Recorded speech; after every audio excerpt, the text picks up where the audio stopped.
Right, a ranty video about sheep and dogs and careless people that own dogs and careless farmers. So, focus. There's loads of sheep in that field, although you can only see two there, but there's some down the way. This field is open to public and dogs. I don't think they're this farm's. I'm sure all his sheep have buggered off elsewhere for summer. I think they're from the neighbouring farm. So,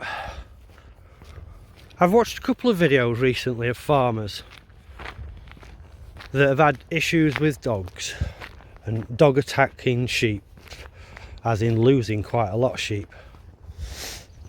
And there was one guy in Ireland, he'd lost 12 sheep and he caught the dog one morning in the act. It had killed 3 lambs and he shot it. Fair enough. I made a comment and people still hate e-collars. And then I watched the rest of the video and then I made a comment, quite a long comment,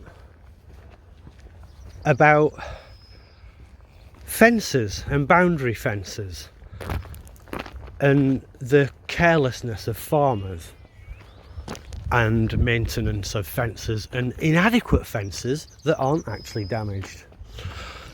And I said that we've lived with dogs and sheep for thousands of years, and since that time there'll have been issues with dogs attacking sheep. And the fact of the matter is, we've probably domesticated dogs before we started keeping animals.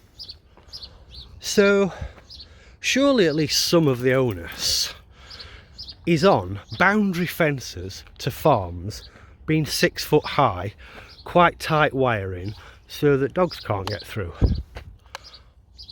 I think that that's the bigger responsibility falls on the farmer.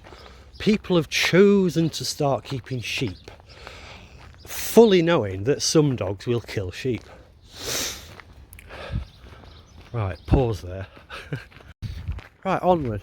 I've just told the guy who works for the farmer, so he's a farmer, but he works for this farm, about the random loose sheep in his open field.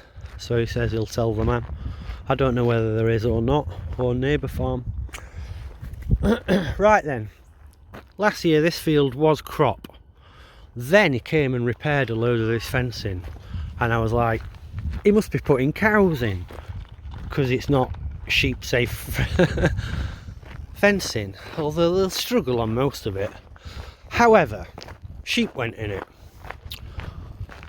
A few weeks ago I'm walking back out of the top end, get to there, which is these woods at the side of this field, and there's a bunch of sheep in all the thick stuff out of this field.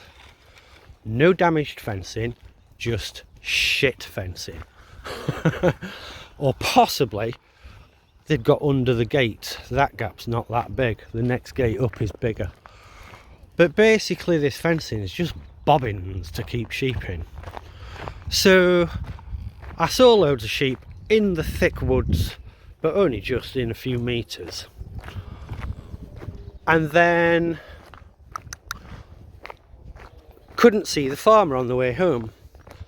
The next day they were still in there, and I saw the farmer, or one of them, and said, "You've got loads of escaped sheep." So they got them back in the field. Didn't make repairs or the fencing any better. Next clip coming up. Right, so they'd come out of that field and there was a bunch of them, 4 or 5 of them just tucked in there.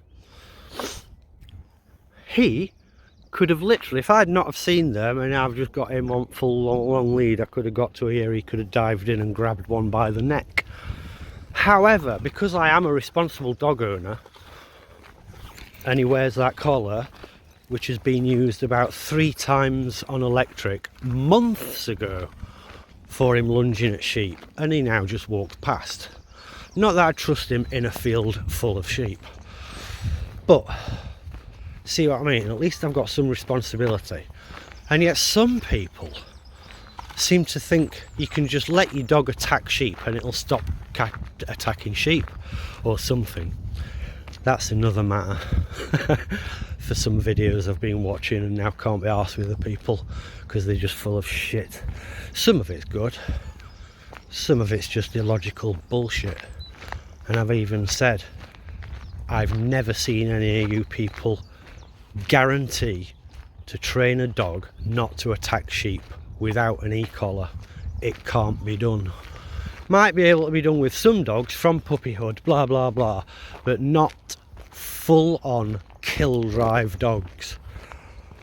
Anyway, my next babble about shitty fencing will be up the top of there. Alright, a further babble about boundary fencing and how long we've kept animals before I show you the next load of crap.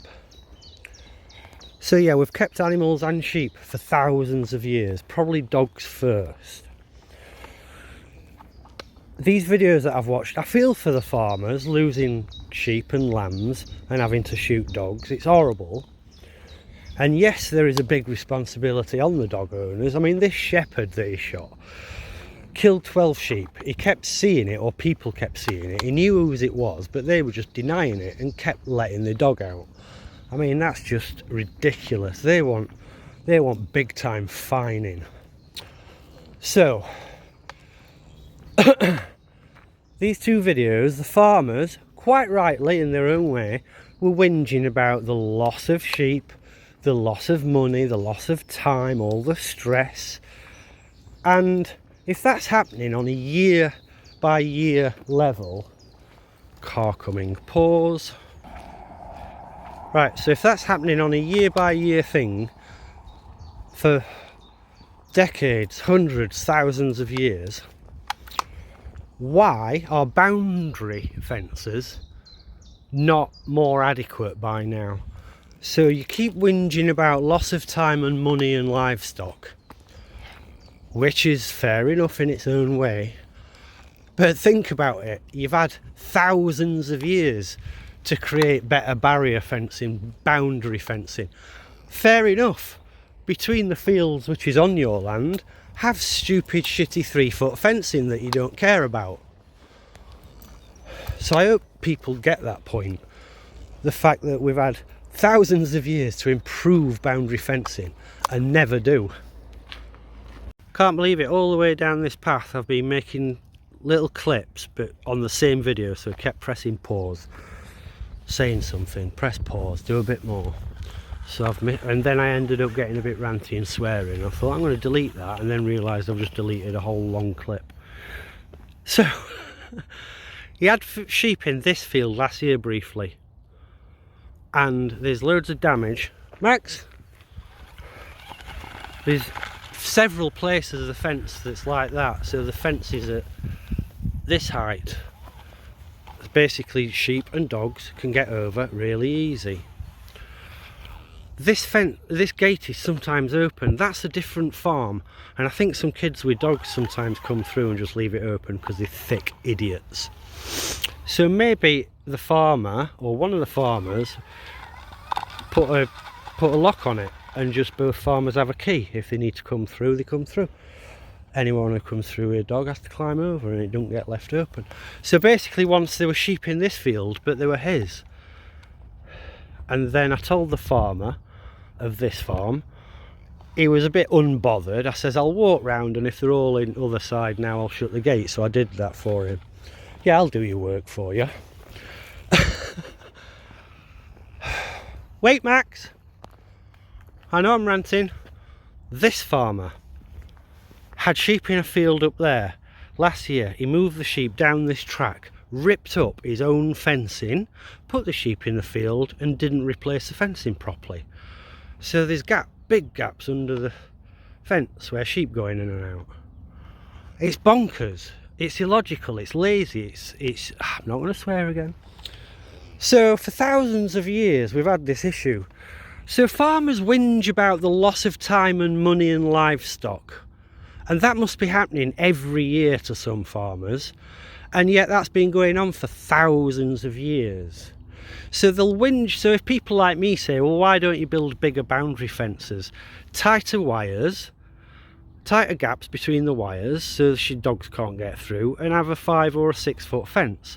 So they'd whinge about the time and expense about that, and yet every year for thousands of years they've been losing sheep and time and money. So maybe do a few hours work whenever you can fit it in. Maybe after 2 or 3 years you'd have secure boundary fencing around your farm. Or do you just want to carry on losing sheep, time and livestock and money for another few thousands of years? Get it? Got it? Good. Right, e-collars and sheep and dogs. So I've been on a bit of a journey recently, watching loads of videos of a few alternative dog trainer, animal behaviourists, whatever. In fact, some of them say I'm not a dog trainer. Fair enough. Now, I'm going to name names, I'm sorry. There's a guy, Robert Hines. I thought, yeah, you're really good at first. And I like most of his ideology, his methods. And I've explained to him that I don't particularly like the idea of e-collars, but they're a brilliant tool if used correctly. Let the dog wear it for days and days before using it. Don't speak to the dog if you're going to use it, blah blah blah blah. Now, he kept replying things like, would you do that to a child? Put a child in your dog's place, and how would you teach it? And I'm like, that's a bullshit comment, because you can say to a child that's anywhere above 3 or 4 and understands language, don't go and chase or kill that sheep or the farmer will shoot you. You can't say that to a dog. And other methodology might be, like there's a guy with chickens and he had a dog that was killing chickens and now it doesn't. It hardly bats an eyelid. But I'm thinking, you've got space and your own chickens to drill that into him every time he goes at a chicken, get him away, put a lead on, move away. Well, you can't do that with sheep either. E-collars are brilliant for teaching a dog not to go at sheep. It doesn't have any long-lasting damage. The dog's not scared when he walks past sheep, he just walks past them. Get it? Right, make this video go viral. I want all sheep farmers around the world to see it. I want millions of views and loads of hate for talking the truth. Farmers, do you want another few thousand years of dogs killing sheep, or might you spend a few hours a week improving your barrier fencings, and then before the not too long in the future you'll have much safer farms and safer livestock? We've kept dogs before sheep. Think about it. Bye.